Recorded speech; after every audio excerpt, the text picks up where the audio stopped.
The importance of primacy is so significant that even the order of information that we receive about somebody alters our impression of him.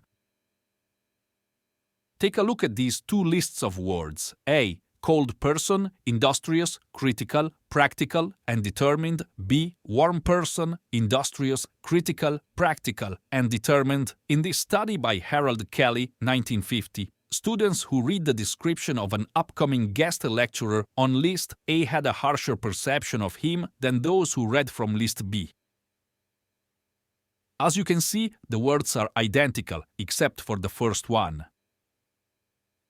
Once we read the first word, all of the other qualities are filtered through our initial perception of this person, that he is either warm or cold.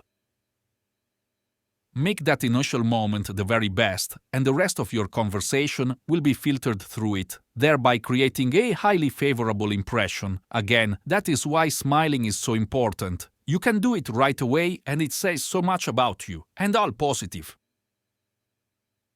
Another factor that can dramatically influence how we are initially perceived is that of accessibility and priming. Simply, it's been clearly demonstrated that the ease with which we can recall certain thoughts and ideas colors our perception.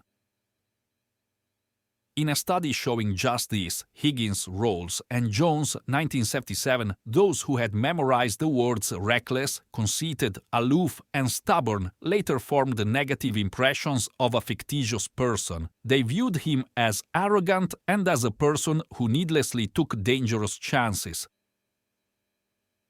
However, people who first memorized the words adventurous, self-confident, independent, and persistent later formed positive impressions. Again, this is because these words and their corresponding ideas, what they represent, were in the front of their minds, and this colored their perception of a person whom they were introduced to for the very first time. Even though these words had nothing to do with the person, these qualities were easily accessible in the people's minds, and they hence unconsciously ascribed those traits to somebody whom they then met.